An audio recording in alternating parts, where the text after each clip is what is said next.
Did you get your rent check today? I call it a rent check. You call it a paycheck. Salary, whatever you want to call it. But let's be honest. You call it a career. I call it a rental agreement for your brain. Every day, you show up, rent your best ideas, your best productivity. The most important hours of your day are given to a company for a fixed rate. Because there's not very many of you out there that have a change in income can really affect what they make at the end of the day. And believe you me, you can. Because your boss is keeping the profit, they're keeping the clients, they're keeping the growth. And these are all things that if you knew what you were doing and how to do it properly, you could all have. Right now, you're just getting the rent check. They're paying you for everything up here, and that's what they get, is all of you. And then at the end of the day, you get your rent check, right? So day one of the independent lifestyle is realizing this. You are the landlord of your talent, right? Let's stop renting it out and start building your own empire, because you're doing it for somebody else. With a few different steps, you can be doing it for yourself. So follow along the next 29 days. I am going to break down how to take the keys to your life back and your career. Like, follow, share. A salary is just a bribe that they pay you to forget about your dreams. Do the math. It is not a reward. Your salary is literally a cap. It's the maximum amount that your employer is willing to pay you to keep you from leaving. No matter how much faster you get, how many problems you solve, or how much revenue you bring in this month, that number on the screen stays exactly the same. You've traded your infinite potential for a safe floor, but in the independent lifestyle, there is no ceiling. When you build a business around yourself, the income is tied to the value that you actually provide, not the hours that you are allowed to bill, right? If you solve a $1,000 problem in 10 minutes, you keep $1,000. You don't just bill for 10 minutes. So stop asking for a raise and start removing the ceiling entirely. Welcome to day 2 of the 30-day shift. Follow to see how we can break this cap tomorrow. A stable job is only stable until a single meeting changes everything. We're conditioned to believe that a job is the safe route in life, right? But let's look at the facts. Having one source of income that one person controls is the highest risk move that you can make. One restructuring email, one bad quarter for the company, or one manager who just doesn't like your face, and your security vanishes just like that, right? Real security, it's not in your paycheck. It's in the ability to generate your own income when you have an independent business. You do not have a boss, you have multiple clients. If one leaves, you still have a business, right? You're not waiting for a permission slip to survive. You own the machine that provides. And then you fill that spot again. So don't wait for a pink slip for you to realize that you are not in control. Build your own safety net. I'll see you tomorrow for day 4. Your boss is just a middleman standing between your skills and the people who actually need them. Think about how companies work. They package your talent, they sell it to the market at a premium, and then they give you the leftover change as paycheck. They take the risk, sure, but they also take the lion's share of the profit for a problem that you solved. If you have the skills to do the work for a corporation, you actually have the skills to serve the client directly. When you cut out the middleman, you don't just get a raise, you get the direct connection to the market. You get to hear the feedback, set the price, and build yourself relationships. Stop being the worker and start being the provider. Tomorrow, we talk about why being paid by the hour is a trap. See you for day 5. Why are you still being paid by the hour? It's a trap for high performers. The reality of when you're paid for your time, the more efficient you get, the less you actually make. Think about that. If you get so good at your job that you finish in 2 hours, what used to take you 8 hours, you just lost 6 hours of pay. You're literally being punished for being an expert. Independent earners don't sell hours, they sell outcomes. If it takes you 10 minutes to solve a problem that saves a client $10,000, you should be paid for the value of that $10,000, not the 10 minutes it took to fix it. Expertise isn't measured in minutes, it's measured in impact. Shift from how long did it take to how much did it help. That's the key to the independent lifestyle. Tomorrow we talk about Sunday scaries. See you for day 6. That Sunday scary anxiety isn't about the work, it's about the lack of agency. We've been told that feeling dread on a Sunday night is just part of life. It's not. That pit in your stomach isn't because you have tasks to do, it's because you have no control over how, when, or whom you do them for. You aren't dreading the effort, you're actually dreading the lack of freedom. In the independent lifestyle, Mondays look totally different. You still work hard, maybe even harder than ever, but you're working on your terms. Because when you own the machine, you don't need a vacation from your life, because you've actually built a life that you enjoy showing up for. So stop living for the weekend and start building a life that you don't need to escape from. We'll see you tomorrow for day 7. You are paying your employer's ego with your surplus value. Ever wonder how your company affords that high-rise office, the free snacks, and oh my god, the middle management meetings that they really could have just been a simple email? They pay for it with the money that you earn them. Every dollar of value you create that doesn't end up in your paycheck, well, it goes towards their overhead. In the independent lifestyle, your overhead is lean. You don't need a lobby with a waterfall to solve a client's problems. When you strip away that corporate bloat, that surplus value stays in your pocket. You realize that you don't need a 50-person team to provide a high-level solution.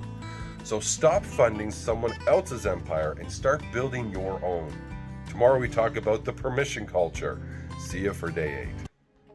Why are you asking another adult for permission to go to the dentist? Think about how strange permission culture actually is. You're a high-performing professional, you solve complex problems all day, every day. Yet you have to log into a portal and wait for approved just to take your kid to school, to stay home when you're sick, really to do what you want to do. You've traded your basic autonomy for a steady paycheck. In the independent lifestyle, the only person that you answer to is your client. And they care about the results, not what time you were sitting in the chair.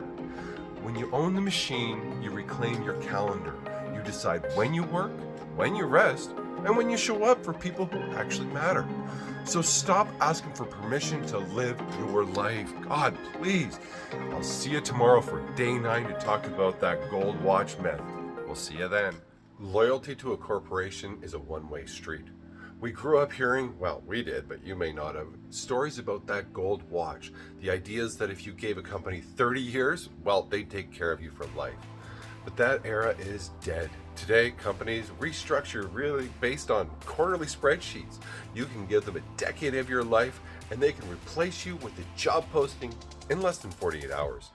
Now, not to mention, currently 30% of people will die before they even get to retirement age. In the independent lifestyle, the loyalty you build is with your clients and your network. When you work for yourself, you aren't building a resume, you're building an asset. Every project you finish and every system you create stays with you. You aren't building someone else's skyscraper, you're building your own foundation. Stop building a legacy for a logo that doesn't know your middle name. Tomorrow, we tackle the identity crisis. See you for day 10. You are not your job title. You've just been shoved into a box that's too small for you. When someone asks you what you do you give them a corporate title? That title was created by an HR department to define your limits. It tells the world what you're allowed to do and what you're worth per year. But you are actually a collection of high-value skills, experiences, and perspectives that no single title can capture. In the independent lifestyle, we stop being managers and we start being solution providers. You aren't just a graphics designer. You're someone who helps businesses double their conversion through visual strategy. When you drop the title, you drop the salary cap. You start charging for the transformation you provide, not the label that you wear. So stop letting the company name define who you are. Tomorrow, we move into phase 2, inventorying your talent. So let's see you for day 11. Stop looking for a new job and start auditing your inventory. Most people think they just work. They have a to-do list a mile long and they check boxes until 5 p.m.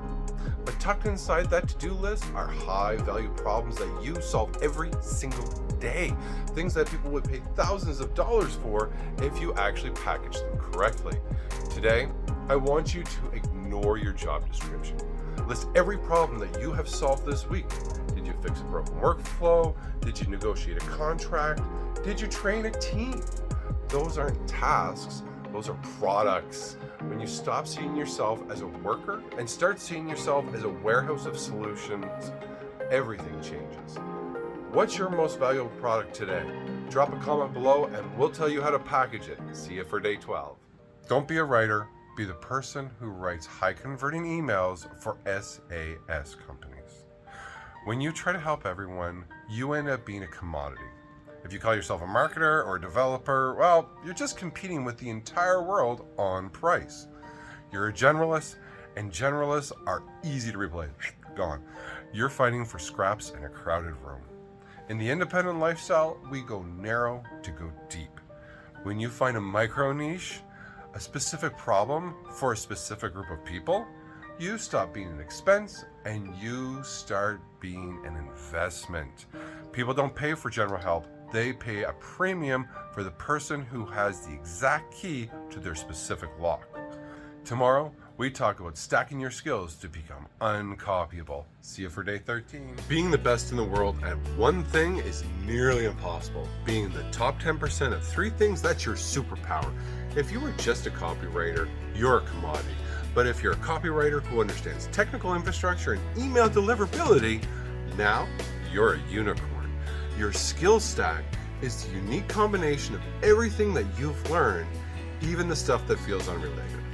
In the independent lifestyle, we don't compete on a single skill. We compete on our unique intersection when you layer your technical knowledge with your business acumen and your creative flair, you've become uncopyable. You aren't just another freelancer, you are a category of one. What's in your stack? Drop your 3 skills in the comments and let's see what you can build. See you for day 14. If one person will pay you $100 for a task, 100 people will pay you $1,000 for a solution. We overcomplicate business. We think we need a 50-page business plan and a venture capital round just to get started. But the only data point that actually matters is the market test. Can you find one person who isn't your mom to give you the money in exchange for solving their problem? That first dollar is the most important one that you're ever going to earn. It's proof of concept. It's the market telling you that your skills have value outside of your paycheck. Once you have that one yes, the rest is just math and scaling. You don't need a permission slip from your employer to exist. You just need a yes from the market. What's the simplest version of your offer that you can test today? Tomorrow we talk about the difference between solving versus doing. See you for day 15. Employees do tasks. Owners, they solve problems. If you wait for a manager to give you a ticket or a checklist, you are a doer. You're replaceable because anyone, let's be honest, they can follow a list. When you're a doer, you're stuck in a commodity trap. You sell your hands while someone else keeps all of the profit. In the independent lifestyle, we stop waiting for instructions. We look at the business and say, I see a leak and here's how I'm actually going to fix it. When you provide the how and the why, you're not an expense anymore. You're actually a strategic partner. And partners, they don't get minimum wage. They get a seat at the table and a cut of the results. So are you checking boxes or are you fixing foundations? Tomorrow, we talk all about your digital real estate. We'll see you for day 16. Your social profile is not a resume. It's the front-end interface for your business infrastructure. Most people treat LinkedIn or Instagram like a digital scrapbook. You're literally just looking for those likes when you should be looking to use it for actual leverage. If your profile just lists your past jobs, you're still thinking like a job seeker. You're presenting yourself as a resource to be managed rather than a system to be integrated. In the independent lifestyle, your digital presence is your proof of authority. It's where you demonstrate your ability to solve complex problems and build reliable systems. You're not just posting content, you're building a repository of intellectual property that works for you while you sleep. Your profile should scream, I have a framework that works. Does your profile look like a job application or a business proposal? Tomorrow, we talk about the expert gap. We'll see you for day 17. You do not need a PhD to be an expert. You just need to be 2 steps ahead of the person that you're helping. We let this imposter syndrome keep us in our 9-to-5 trap because we think we need to know everything before we can charge for our skills. But a drowning person, well, they don't need a world-class Olympic swimmer. They just need someone with a life jacket who actually knows how to pull them to shore.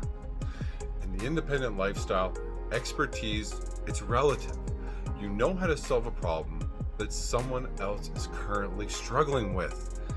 You are an expert to them. Your value isn't based on your diploma, it's based on the gap between where your client is and where you can take them.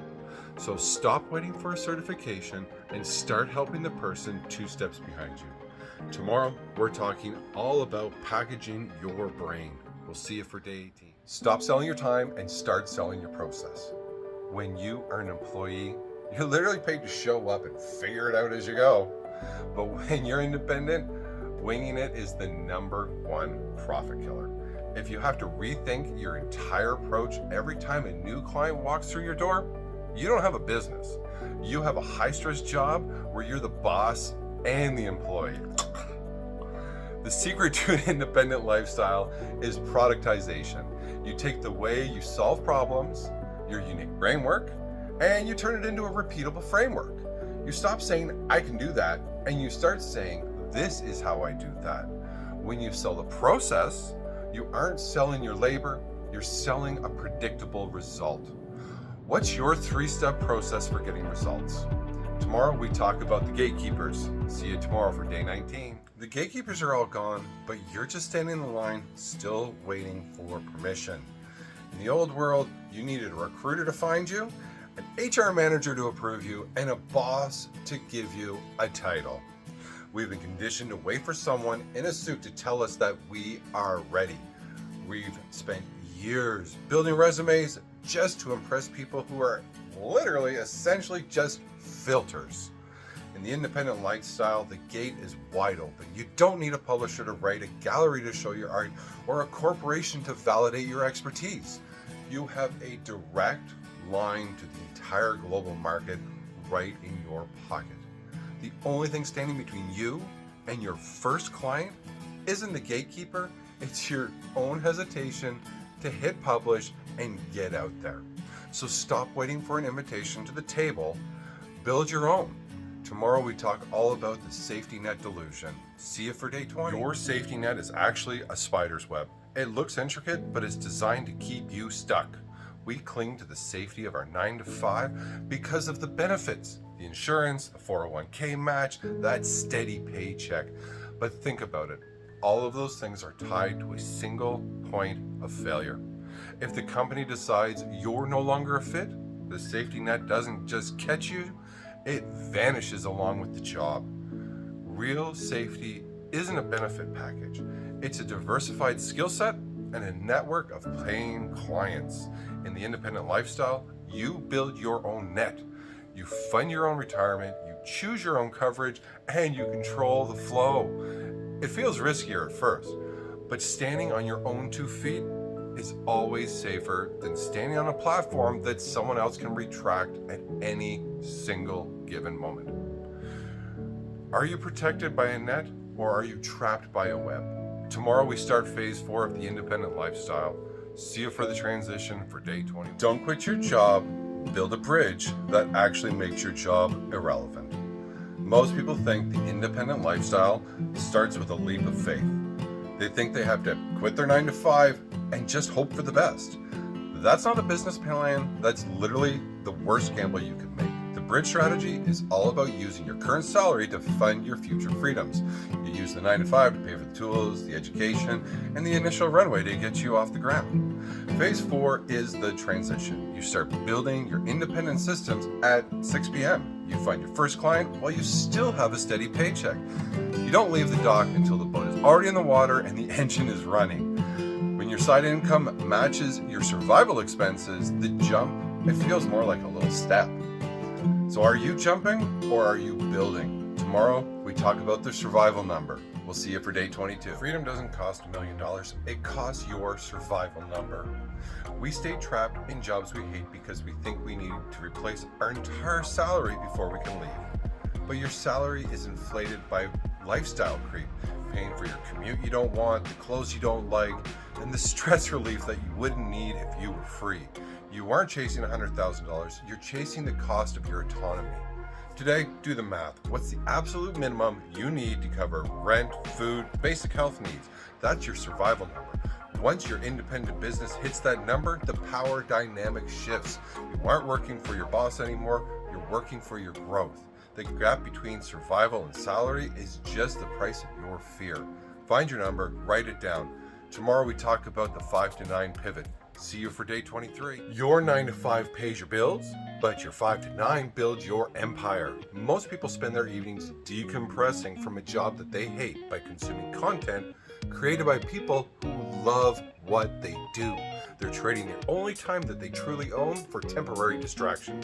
If you're tired of the cycle, you have to stop using your free time to escape your life and start using it to change it. The 5 to 9 pivot is where the independent lifestyle is born. It's about spending 4 hours a night building the systems, the content, and the outreach that will eventually replace your boss. You aren't working overtime for a corporation, you're investing in your own infrastructure. You're the CEO of your evening. So what are you building tonight? Tomorrow we talk about the first client hunt. See you for day 24. Stop waiting for a lead gen system and start sending direct messages. We hide behind building our website or perfecting our logo because we are actually terrified of the word no. But a business does not exist until someone says yes. You don't need a marketing agency. You need to find one person with a bleeding neck problem and tell them exactly how you're going to fix it. The first client hunt is not about volume. It's about being specific. Look for a person who's currently paying a middleman for what you do. Reach out. Don't ask for a job. Offer a transformation. Solve a small problem for free if you have to, just to get in the door. Once you have that first client, you have a case study. And once you have a case study, you have a business. So today, send 5 personalized messages.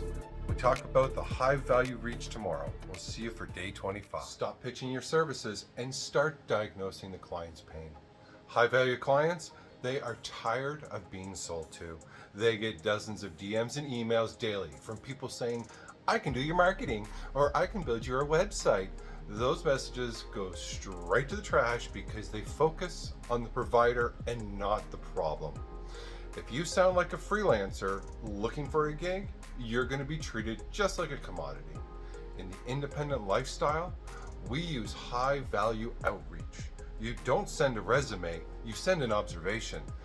You find a specific leak in their system, a broken landing page, a missed SEO opportunity, a slow workflow, and you show them exactly how much it's costing them.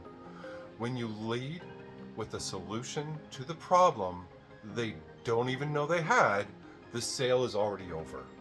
So send one audit to a dream client today. Tomorrow we talk about rejection armor. We'll see you for day 26. Every no is just data. Stop letting a stranger's past dictate your potential. In a 9 to 5, a rejection usually means a performance review or a threat to your stability. It feels personal, but in the independent lifestyle, rejection is just part of the market research. If the client says no, it doesn't mean your skills are bad. It means the timing, the budget, or the specific offer just wasn't the right fit for them at this moment. You need to build rejection armor. You aren't hunting for everyone, you're filtering for the few. A no is actually a favor. It saves you from working with a client who wasn't ready for your value. Your job isn't to avoid the rejections, it's to collect enough no's until you hit the yes that changes your trajectory. How many no's did you collect today? Drop the number below.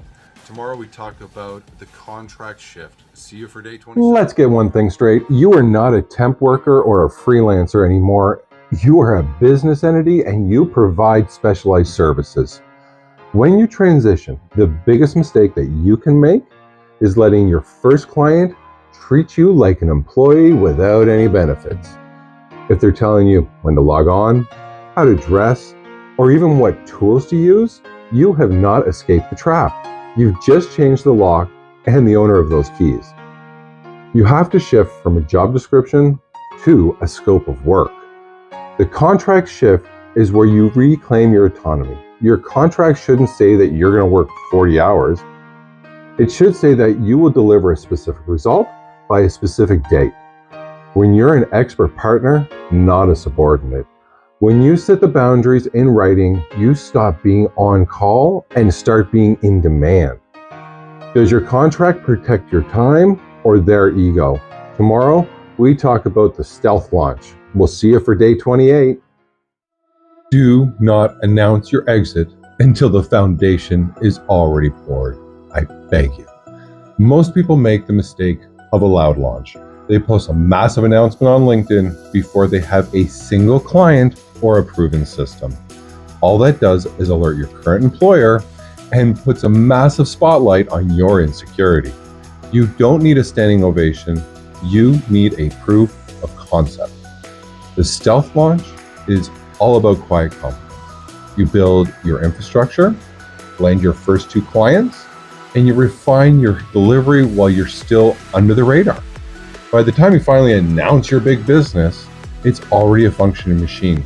You're not asking for support, you're announcing a reality that already exists. Building in the dark so you can lead in the light. Tomorrow, we talk about the exit interview. See you for day 29. The best way to quit a job is to leave them wondering how they're going to replace you.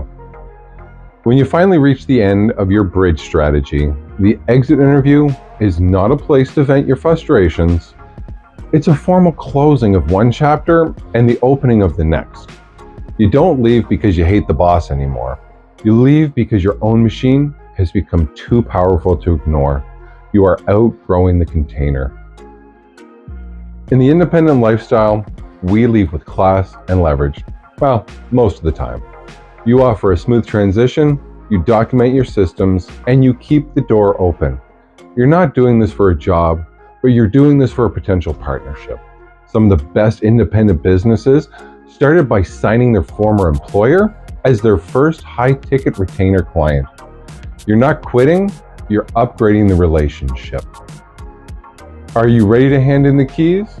Tomorrow is day 30, the first day of the rest of your life. We'll see you then. Congratulations, you no longer have a job, you have a machine. For 30 days, we've deconstructed the myths that kept you small. We broke the permission culture, we stacked your skills, and we built a bridge. Today, the bridge is finished. You aren't a worker waiting for a paycheck anymore. You're an independent operator responsible for your own output and your own peace. The independent lifestyle isn't just about making money without a boss. It's about the radical responsibility of owning your own time. From this moment on, every hour belongs to you.